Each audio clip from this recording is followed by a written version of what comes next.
네, 편히 하시기 바랍니다. 예수 그리스도 이름으로 하나님 말씀 증거하겠습니다. 오늘 이 시간에 우리 하나님께서 주시는 말씀 스가랴서 함께 보시겠습니다. 스가랴서 8장 9절부터 있는 말씀 함께 보시겠습니다.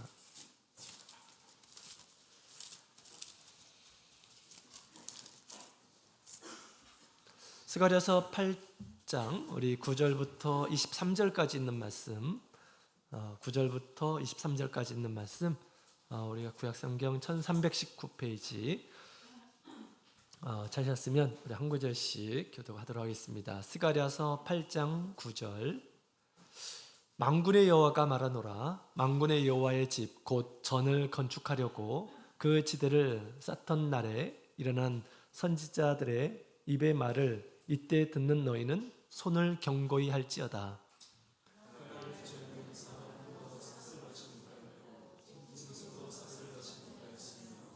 사람의 대적을 위하여 출입에 당하지 못하였으나 이는 내가 모습함으로 서로 치게 하였으며 만군의 여호와가 말하노니 이제는 내가 이 남은 백성을 대하기를 전열과 같이 아니할 것인즉 평안한 수수를 얻을 것이라.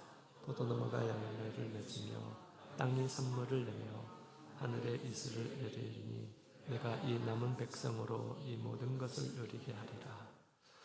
유다 족속아 이스라엘 족속아 너희가 이방 가운데서 저주가 되었었으나 이제는 내가 너희를 구원하여 너희로 축복이 되게 하리니 두려워 말지니라. 손을 경고히 할지니라.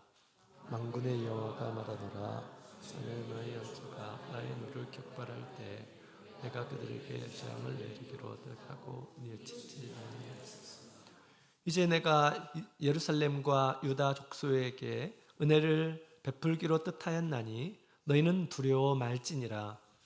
내가 말할 때 너희는 각기 이웃으로 더불어 진실하며 너희 선문에 진실하고 화평한 재판을 베풀고 심중에 서로 해하기를 도모하지 말며 거짓 맹세를 좋아하지 말라. 이 모든 일은 나의 미워하는 것임이니라. 나 여호와의 말이니라. 만군의 여호와의 말씀이 내게 말하듯이 만군의 여호와가 말하노라. 4월의 금식과 5월의 금식과 7월의 금식과 10월의 금식이 변하여 유다 족속에게 기쁨과 즐거움과 희락의 절기가 되리니 오직 너희는 진실과 화평을 사랑할지니라. 만군의 여호와가 말하노라.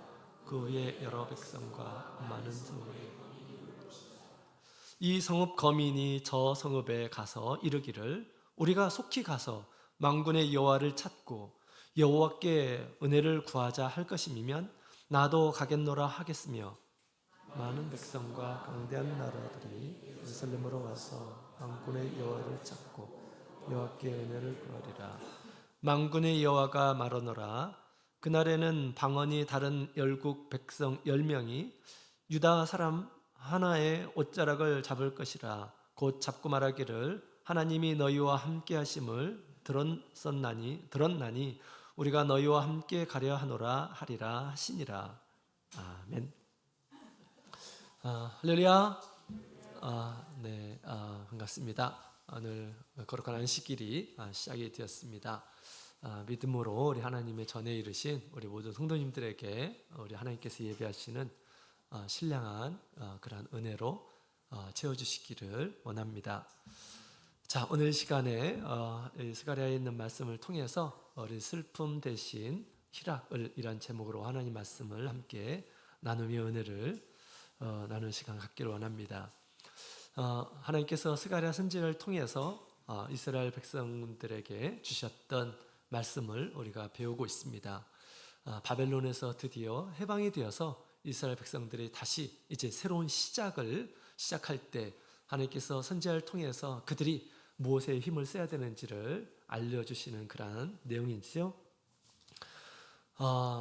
우리 성전을 건축하라라고 하나님께서 말씀하셨고 또 선지자를 통해서 성전을 건축하라라고 그렇게 말씀하셨습니다.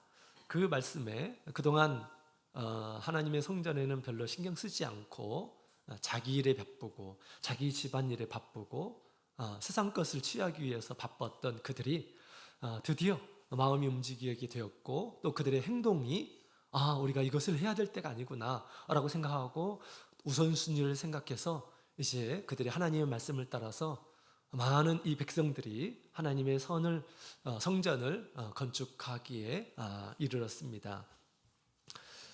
이렇게 그들이 움직이게 되었을 때 하나님께서도 움직이기 시작하셨지요.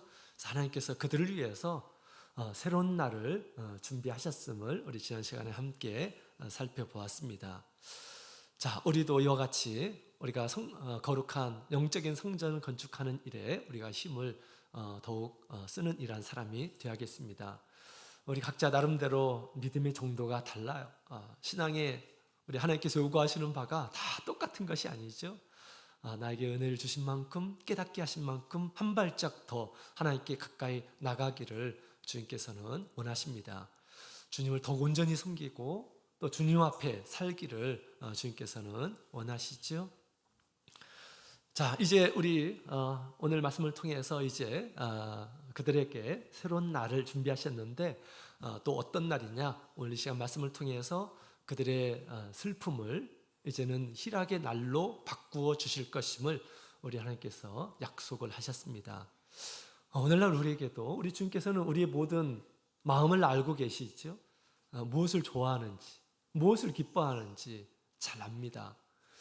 이것을 온전히 채워줄 수 있는 분이 누굴까요? 세상은 우리 물질을 채울 수 있을 것입니다. 내가 원하는 대로, 그죠?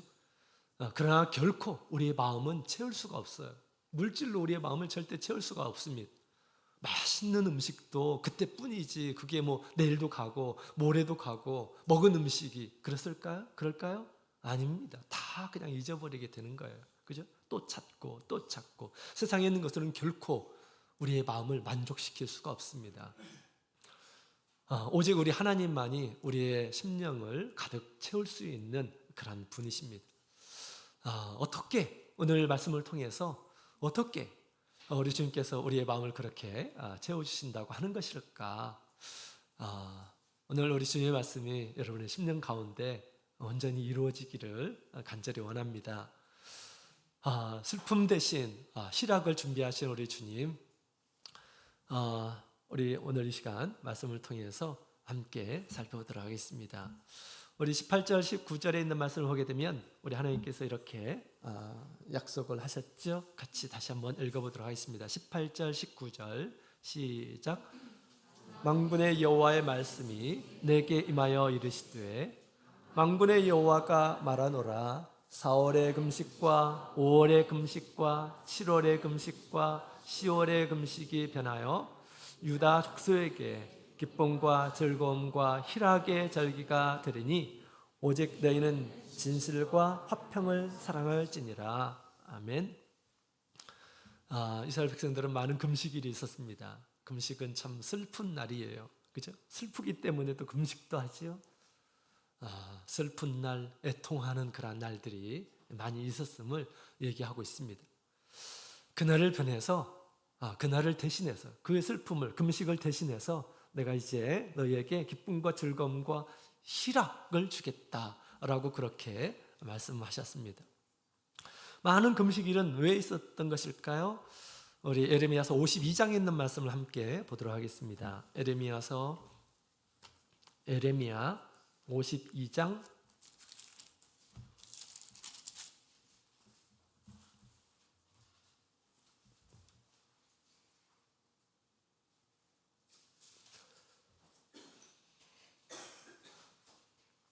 4절에 있는 말씀을 먼저 읽어보도록 하겠습니다. 4절 시작. 시드기야가 9년 10월 10일에 바벨론 왕 느부갓네살이 그 모든 군대를 거느리고 예루살렘을 치러 올라와서 그 성을 대하여 진을 치고 사면으로 흉벽을 쌓음에. 아멘. 자, 그 다음에 우리 6절에 있는 말씀을 같이 보도록 하겠습니다. 6절 시작. 그 4월 9일에 성중에 기근이 심하여 그 땅 백성의 식물이 진하였더라. 자, 그 다음 13절 자, 12절 13절 12절 13절 같이 읽겠습니다. 시작. 바벨론 왕 느부갓네살의 19년 5월 10일에 바벨론 왕의 어전 시위대 장관 느부사라단이 예루살렘에 이르러 여호와의 전과 왕궁을 불사르고 예루살렘의 모든 집을 귀인의 집까지 불러살랐으며. 아멘. 자, 여기 있는 말씀을 보게 되면 이 예레미야 선지자는 눈물입니다. 그래서 보면 당시 이제 바벨론에서 이스라엘 백성들이 많은 금식일을 이렇게 지키고 있었죠. 슬픔의 날, 또 애통하는 날이었는데 여기 보면 세 가지가 이렇게 나옵니다. 그래서 우리 첫 번째로 보게 되면 우리 4월에는 시드기야 11년에 예루살렘이 점령된 것을 기념해서 지켰다고 합니다.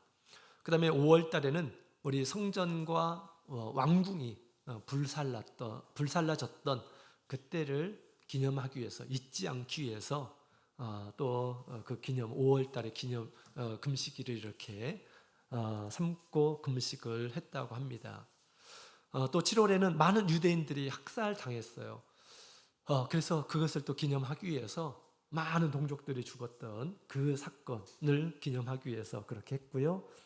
또 10월 달에는 예루살렘이 포위된 것, 10월 달에는 포위가 됐고요. 그 다음 해 이제 4월 달에 예루살렘이 완전히 점령됐습니다. 그래서 먹을 것들 다 떨어지고 해가지고 이제 또 흙벽을 이렇게 쌓아가지고 점령을 이렇게 당하게 된 거지, 예루살렘 성이. 그래서 4월, 5월, 그 다음에 7월, 그 다음에 10월 달에 이와 같이 다양한 이스라엘 역사 중에 굉장히 슬픔의 역사들이 있었고요. 그것들을 기념하기 위해서 금식일을 이렇게 정해서 슬퍼하고 애통해하고 했었던 것입니다. 여러분, 이 하나님을 믿고 있는 이 백성들이 지금 이 바벨론의 공격을 받아가지고 이렇게 함락되고 정말 불행하게 된 그런 사건들에 대해서 지금 이야기를 하고 있는 것입니다. 왜 이스라엘에 이런 일이 벌어졌을까요? 이방인들에 의해서 공격당하고 또 성전도 불타고 성벽들도 무너지고 왕궁도 불타고 또 많은 이란 사람들이 학살당하고 이런 사건이 이렇게 벌어졌습니다. 하나님 믿는 백성들이 왜 이런 일들을 당했을까요? 왜 그랬을까요?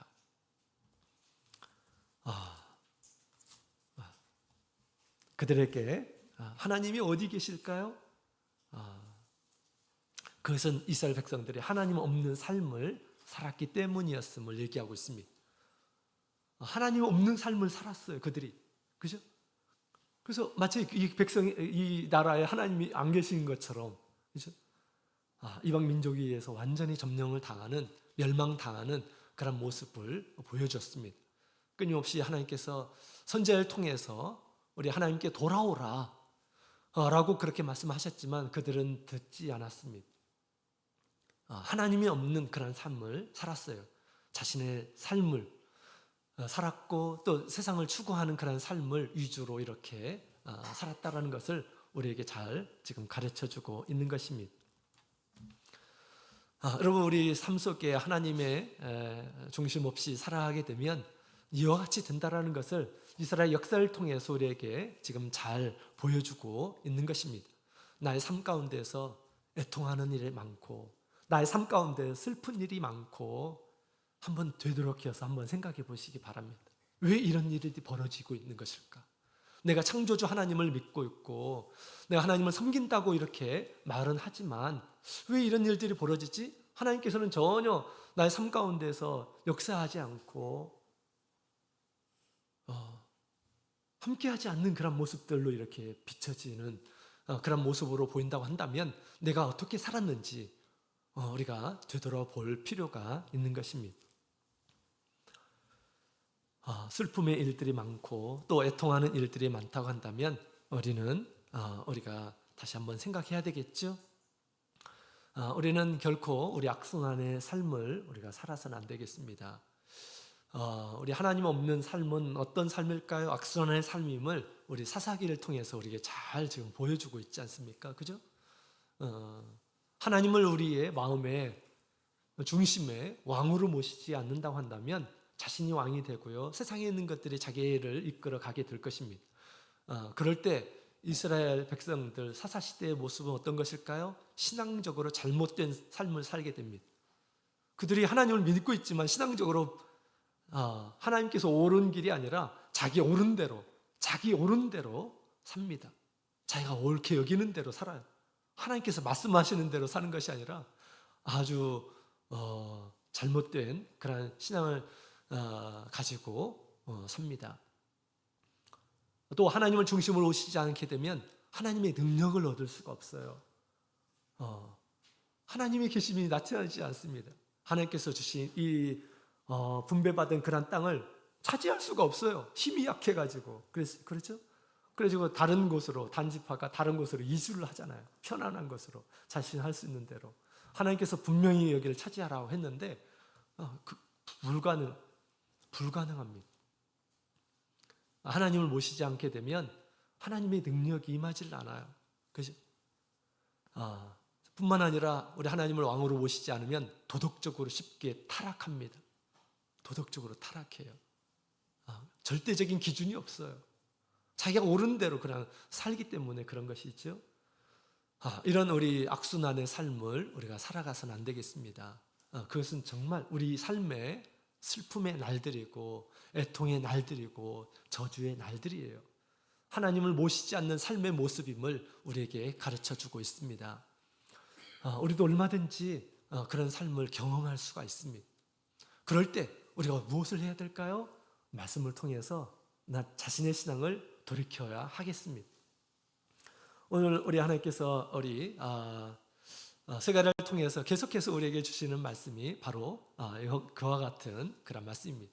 이스라엘 백성들은 하나님 믿는다고 하면서 사실은 하나님을 자신의 왕으로 모시지를 않아요. 하나님을 중심으로 생각하지 않습니다. 하나님은 자기의 도구에 불과한 것이었습니다. 필요할 때 부르는, 필요할 때 간구하는 그러한 존재입니다. 그죠? 우리 하나님은 그렇게 우리가 모셔서는 안 되겠습니다. 우리 하나님은 어떤 분이십니까? 하나님은 날 만드신 분이에요. 날 주관하시는 분. 하나님이 계시지 않다면, 하나님께서 은혜를 주시지 않는다면 우리는 한시도 이 세상에 살아갈 수 없는 그런 존재입니다. 하나님께서 능력을 베풀어 주지 않으면 이 세상에서 구원받을 수가 없습니다. 죄에서 구원받을 수가 없어요. 하나님의 능력을 또 체험할 수가 없는 것이죠. 우리는 자기의 어떤 이기적인 그런 마음으로 우리 하나님을 우리가 섬기는 그런 삶을 우리가 살아서는 안 되겠습니다. 하나님을 섬기는 이유는 나의 생명의 주이기 때문에 우리가 주님을 믿고 또 날 만드신 분이시기 때문에 우리 마음으로 주님을 받아들이면서 주님 앞에 우리가 살아가야 하겠습니다. 자, 이스라엘 백성들이 이제 이전에 자기의 삶을 이렇게 살았다고 한다면 이제는 그들이 하나님의 성전을 지으려고 이렇게 했던 것이죠. 선지자의 말을 듣고 이제 성전을 짓는 그런 과정 가운데 있었습니다. 이때 하나님께서 그들에게 나타나셔서 너희는 너희 손을 견고히 하라 라고 그렇게 이야기를 하고 있죠. 그 일들을 끝까지 행하라 라고 그렇게 말씀하셨습니다. 다시 약해지지 말라. 외부의 어떤 환경이 온다 할지라도 두려워하지 말고 그 일들을 계속해서 행하라 라고 그렇게 얘기하고 있습니다. 성전 짓는 일을 계속해서 행하라. 그러면 우리 하나님께서 이 슬픔의 날을 희락의 날로, 기쁨과 즐거움의 날로 대신 주시겠다. 과거와 다른 그런 삶을 우리 주님께서 허락하시겠다라고 그렇게 우리 주님께서 약속을 하신 것입니다. 우리 주님께서 오늘날 우리에게도 그렇게 말씀하실 줄로 믿습니다. 과거에는 나의 삶만을 위해서 또 세상에서 어떤 좋은 것만을 위해서 그렇게 쫓아갔다고 한다면 이것이 다 사실은 우리 하나님 앞에서 이것이 다 필요 없는 것이구나. 하나님께서 오늘 당장 우리를 불러가신다고 한다면 이게 뭐가 필요하겠습니까? 내가 지금 하고 있는 일이 뭐가 중요하겠습니까? 그죠? 하나님 앞에서 바르게 사는 것이 더 중요한 것이구나. 우리가 깨닫고 하나님의 뜻을 따라서 하나님 앞에 하나님께 예배드리는 삶, 하나님의 말씀 앞에 서는 삶, 또 하나님과 교제하는 그러한 삶을 우리가 더욱 귀하게 여기고 그 자리에 우리가 있도록 해야겠습니다. 그럴 때 우리 주님께서 기뻐하실 거예요. 우리가 점점 하나님을 알아가는 그러한 삶은 우리 하나님께서 정말 좋아하십니다. 또 좋은 것을 아끼지 않고 우리에게 주시려고 하시는 것입니다. 하나님으로 인해서 젠장한 희락을 우리 주님께서 준비하고 계심을 얘기해 주고 있죠. 자, 그 희락은 도대체 무엇일까요? 하나님께서 그들에게 준비한 희락은 무엇일까요? 우리 10절부터 우리 12절에 있는 말씀을 보면 지금 그 희락에 대해서 이야기를 하고 있습니다. 10절부터 12절 같이 읽겠습니다. 시작. 그날 전에는 사람도 삭슬 얻지 못하였고 짐승도 삭슬 받지 못하였으며 사람이 대적을 인하여 출입에 평안치 못하였었나니 이는 내가 무사람으로 서로 치게 하였으며니와 만군의 여호와가 말하노니 이제는 내가 이 남은 백성을 대하기를 전일과 같이 아니할 것인즉 곧 평안한 추수를 얻을 것이라. 포도나무가 열매를 맺으며 땅이 산물을 내며 하늘은 이슬을 내리니 내가 이 남은 백성으로 이 모든 것을 누리게 하리라. 아멘. 자, 첫 번째로는 평안한 추수를 얻게 하겠다라고 그렇게 약속하셨습니다. 평안한 추수를 얻게. 그동안 사람이나 짐승이나 삭슬 받지를 못했다라고 그렇게 얘기하고 있습니다. 수고한 대로 그것을 거두지를 못했다라고 하는 것이에요. 열심히 가서 밭일을 하고 논일을 하고 과수원을 재배하고 열심히 땀을 흘린 만큼 얻어야 되는데 얻지를 못했다라는 것입니다. 또 그것을 혼자 할 수가 있습니까? 가축들을 동원해 가지고 이렇게 열심히 했는데 나중에 그것을 제대로 거두지 못하였다. 수고한 대로 얻지 못하였다라고 그렇게 이야기를 하고 있습니다. 그러나 이제는 내가 너희에게 평안한 수확을 얻게 하겠다. 또 그것으로 배불리 먹도록 그것을 누리도록 세상의 좋은 것들을 누리도록 하겠다라고 그렇게 우리 주님께서 약속을 하셨습니다. 그렇다면 그들이 왜 수고한대로 그 삭슬을 얻지 못했을까요?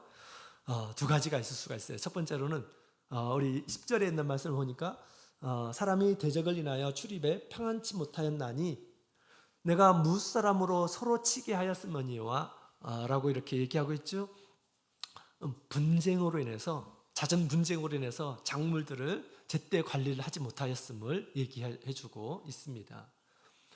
지금 남유다 백성들이 다시 돌아와서 뿔뿔이 지금 흩어져 있죠. 그 다음에 주변에는 이웃 믿지 않은 이란 이방인들이 함께 더불어 살고 있어요. 그죠? 그래서 그냥 잘 살도록 내버려 둘까요? 그렇지 않습니다. 만약에 그들이 정말 처음부터 와가지고 하나님의 일에 더욱 힘을 쓰고 그랬다면 하나님께서 다 불 울타리로, 그죠? 불로 이렇게 다 막아줬을 것입니다. 그러나 그렇지 않으니까 어쨌든 자기 집을 위해서 힘을 쓰고 하나님께서 원하시는 거에 힘을 쓰는 것이 아니라 세상 일로 막 힘을 쓰고 하나님께서 하신 말씀들은 별로 관심을 두지 않고 그러니까 어떻게 됐습니까? 하나님께서 무사람들과 다투도록 하였다라고 그렇게 끊임없이 전쟁을 걸어오고 분쟁을 걸어오고 했다라는 것입니다. 그런 때 어떻게 우리가 작물들을 잘 관리를 할 수가 있습니까? 때에 따라서 물을 줄 수가 있나요? 줄 수가 없겠죠. 그러니까 당연히 온전한 수확을 할 수가 없는 것입니다. 그 다음에 12절에 있는 말씀을 보게 되면 하늘의 이슬을 내리겠다라고 그렇게 얘기했는데요. 과거에는 하나님께서 이슬을 내리는 것을 막았다라는 것을 얘기해 주고 있습니다. 여기는 학계에서도 그런 말씀이 있어요. 이스라엘 나라는 비가 적기 때문에 아침에 내리는 그 이슬을 막고 식물들이 하루를 지탱을 한다고 그래요. 비가 내리지 않을 때에는. 그래서 하늘에서 내리는 그런 이 이슬은 식물들에게 있어서 굉장히 생명이 보석과 같은 것이었습니다. 하나님께서 그 이슬을 내리지 않았다라는 것입니다. 하나님께서 막으시면 사람이 그 노력한다고 해서 힘을 쓴다고 해서 그것이 제대로 될까요? 제대로 될 수가 없습니다. 하나님께서 막으신 거예요.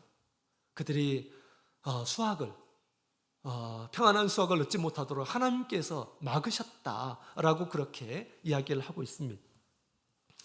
하나님께서 계속해서 그들에게 살아가는데 저주를 받게 하였다라고 하는 것입니다. 왜 그럴까요? 그들이 하나님 없이 살았어요. 그들이 하나님 없이 살았기 때문에 하나님께서도 그들의 편이 되어주지 않았다라는 것을 얘기해주고 있습니다. 이것은 바꿔 말하면 이것은 곧 하나님께서 하나님의 백성들을 사랑하는 방식이기도 합니다. 왜냐하면 하나님의 백성들은 하나님께서 질투하기까지 사랑하시는 분이십니다. 이스라엘 백성들에게 하나님은 어떤 분이십니까? 모든 소망을 다 두고 있는 이란 사람들이잖아요. 그죠? 하나님의 모든 소망이 그들에게 있어요. 그렇게 그들을 아끼고 사랑하고 능력으로 보호하시고, 그런데 그들은 마음에도 없어요. 그럴 때 하나님께서 그냥 그래 너희 맘대로 살아 이렇게 할 수가 있나요? 아니죠. 하나님께서 그들을 돌아오게 하시려고 모든 것을 막은 거예요. 막은 것입니다. 그래서 그런 노력들은 우리 사사기에 있는 말씀을 보게 되면 효과적입니다. 이스라엘 백성들이 막 핍박을 당하고 괴로움을 당하고 그럴 때 비로소 누굴 찾아요? 하나님을 찾습니다. 하나님, 우리가 죄를 많이 지었습니다. 그럴 때 또 하나님께서 손을 내미시는 그런 모습들을 보게 됩니다. 그래서 우리 하나님께서는 이렇게 그 과거에는 이렇게 다 막으셨는데 하나님께서 이제는 그들이 수고한 만큼 얻게 해주시겠다라고 그렇게 말씀하시는 것입니다. 하늘에 이슬도 내려서 그들이 한 이런 모든 것들에 잘 자라게 하고 잘 열매 맺게 해서 그들로 하여금 평안한 이 수확을 거두도록 하시겠다라고 그렇게 말씀하신 것입니다. 옛날에는 다 동경사회였잖아요. 그죠? 막 돈 벌고 그런 것이 아니라 동경사회였습니다. 그래서 이 모든 사람들이, 농부들이 꿈이 뭡니까? 바라보는 것이 어디예요? 열심히 일하는 밭에서 많은 농작물들이, 곡식들이 제대로 익게 됐을 때 농부들이 그 수고에 기쁨을 이렇게 만족을 얻는 것이죠. 그런 모습들을 보게 되면, 그죠? 하나님께서는 누구보다 우리 사람의 마음을 잘 알고 계셔요. 그래서 하나님께서 풍족하게 그들에게 수고한 대로 얻게 될 것이다 라고 그렇게 우리 주님께서 말씀하시는 것입니다. 세상의 좋은 것들을 풍족하게 축복하여 주시겠다 라고 그렇게 주님께서 약속을 하셨어요. 이와 같이 성전을 건축하는 이러한 사람들에게 주님께서 좋은 것을 아끼지 않고 주시려고 하는 그런 마음을 가지고 계신다라는 것을 알 수가 있습니다. 우리가 세상의 모든 것은 누구의 것이에요? 주인이 누굽니까? 우리가 살고 있는 이 세상에서도 모든 것의 주인은 바로 하나님이심을 우리는 늘 고백하면서 또 그렇게 인정하면서 우리가 살아야 되겠습니다. 내가 얻고 싶다고 그래가지고 내가 열심히 한다고 그래가지고 그게 될까요? 될 수도 있습니다. 하나님께서 허락하시면 될 수도 있죠. 그러나 그것이 더 먼저가 아니고 하나님을 찾는 것이 더 먼저인 선택들을 우리가 해야 하는 것입니다. 지금도 우리 주님께서는 그렇게 우리가 이 세상에 사는 동안 지혜롭게 또 하나님의 말씀 가운데서, 신앙 가운데서 그렇게 살기를 원하셔요. 마태복음 6장에 있는 말씀을 함께 보도록 하겠습니다. 마태복음 6장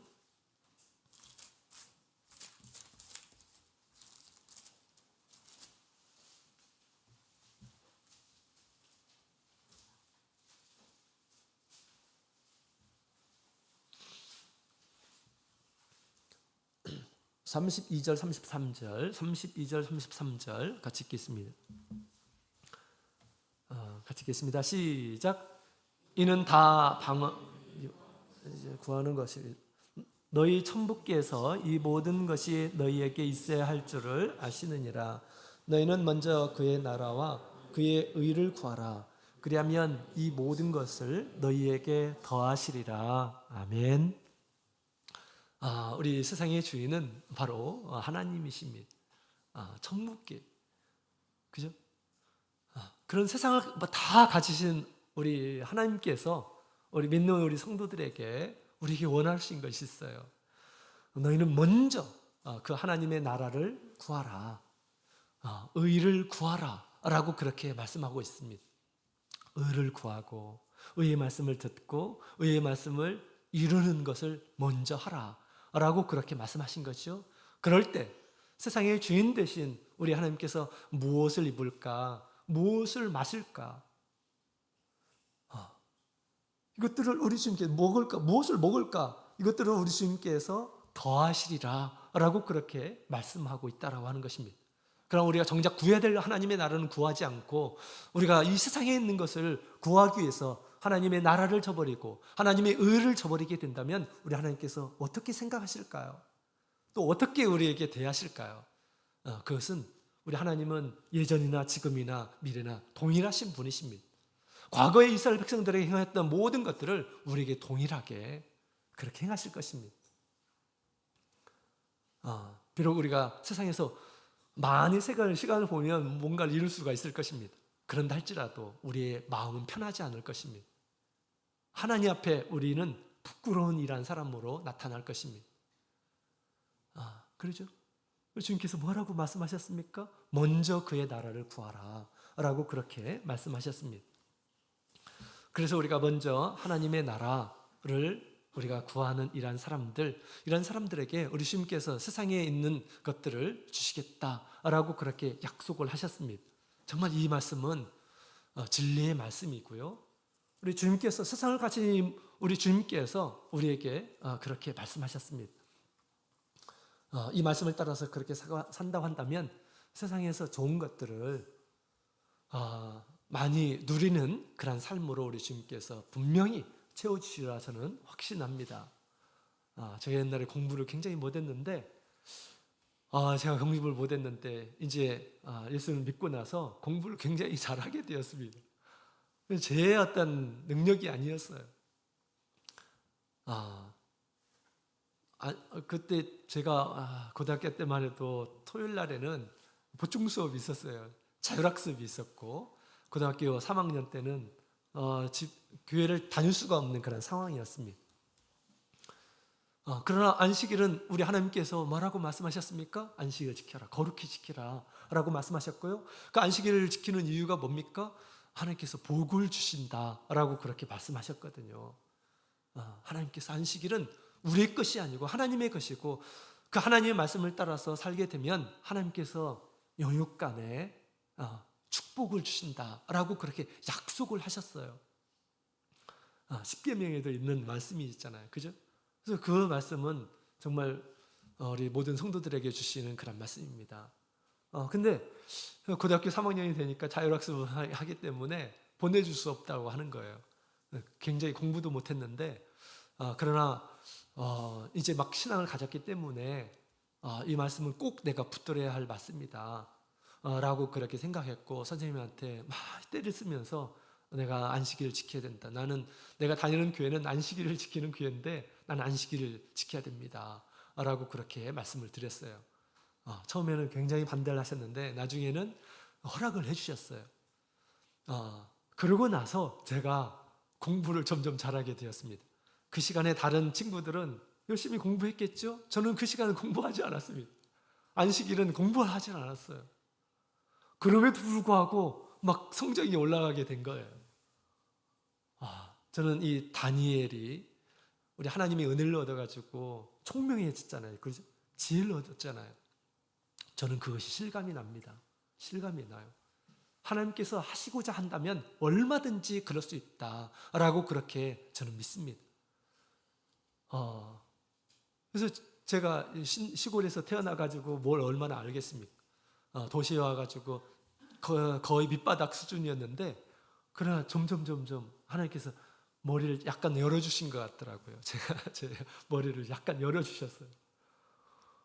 그래가지고 제가 대학도 갈 수 없는 그런 형편이었었는데 고등학교 3학년 때는 3학년 말에는 입시를 넣을 수 있는 그런 상황이 되어서 대학을 가게 되었습니다. 이것이 어떻게 해서 이루어진 것일까요?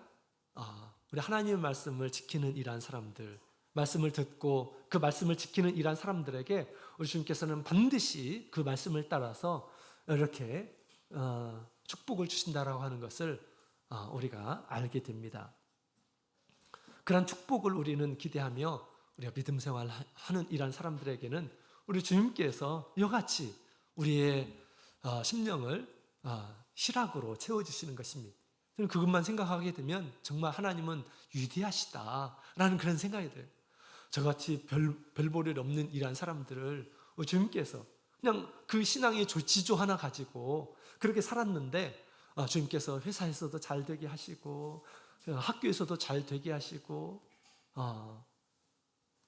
또 결혼 생활도 잘하게 해주시고 모든 일들을 다 이렇게 채우신 것을 보면 정말 우리 하나님 앞에 정말 감사할 따름입니다.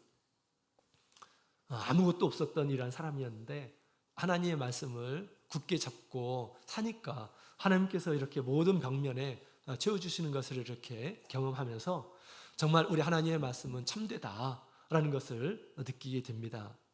우리 주님께서는 이렇게 우리가 믿음 안에서 살기를 원하셔요. 먼저 하나님의 나라와 그 의를 구하는 그런 삶을 먼저 하도록 그렇게 말씀하고 있는 것입니다. 하나님의 나라는 무엇입니까? 하나님의 나라는 어떤 나라일까요? 하나님의 나라는 공의의 나라예요. 의의 나라예요. 하나님의 말씀을 우리가 들어야 돼요.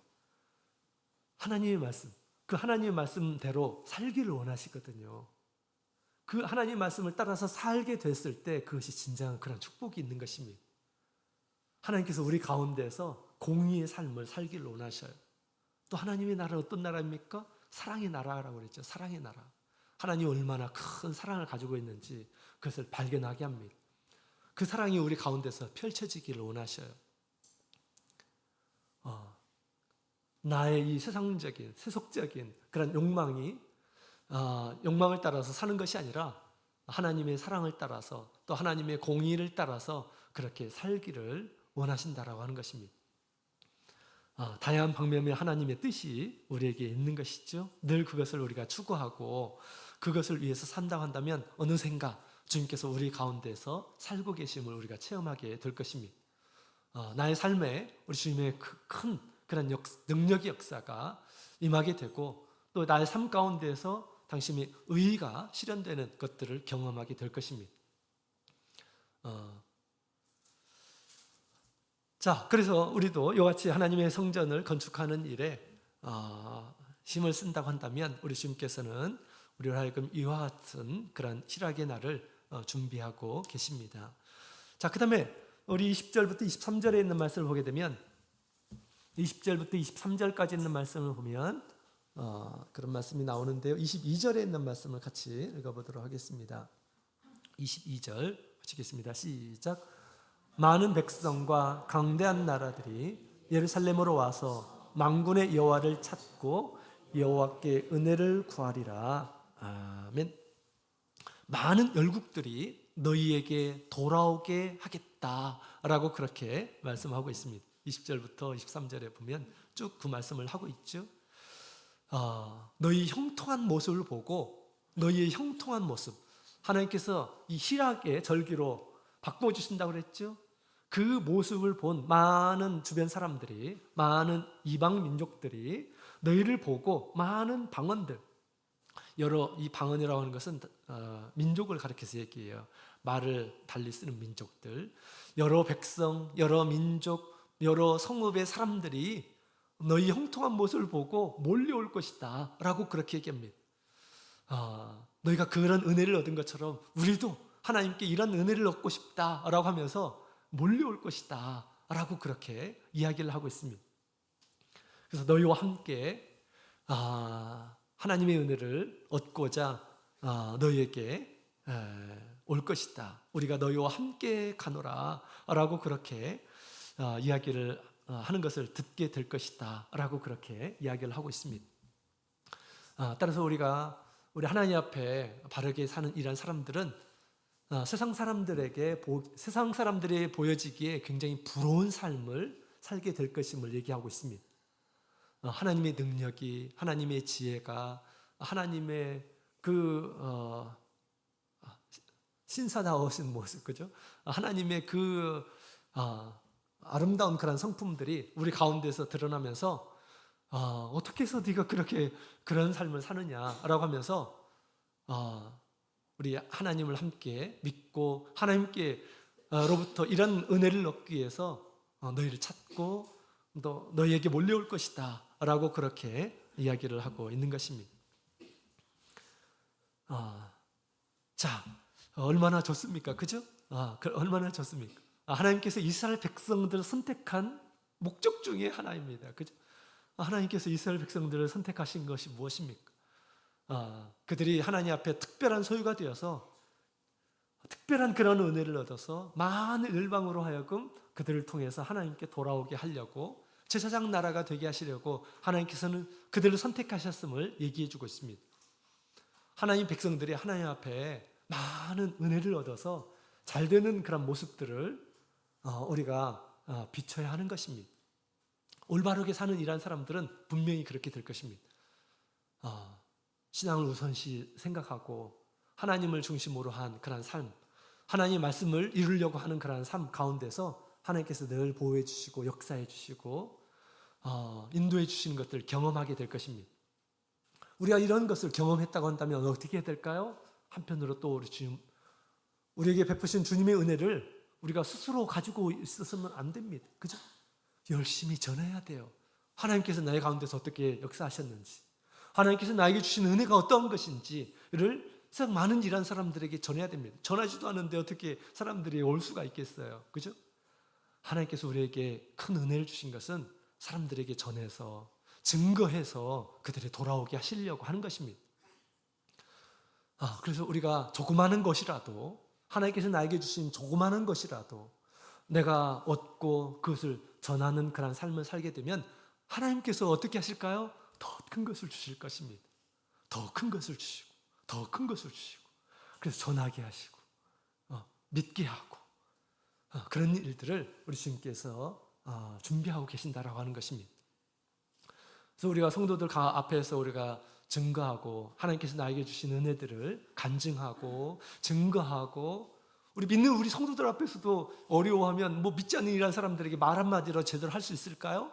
못할 겁니다.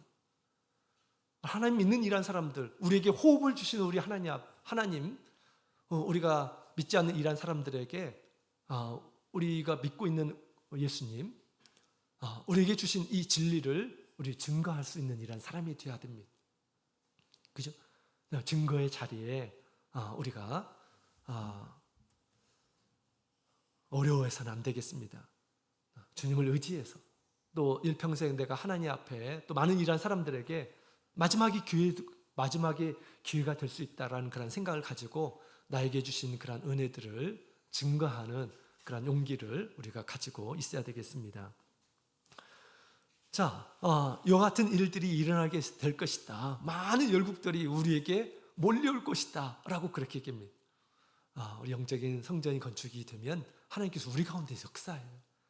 하나님은 참 능력이 많으시죠. 예수님께서 얼마나 많은 능력을 행하셨습니까?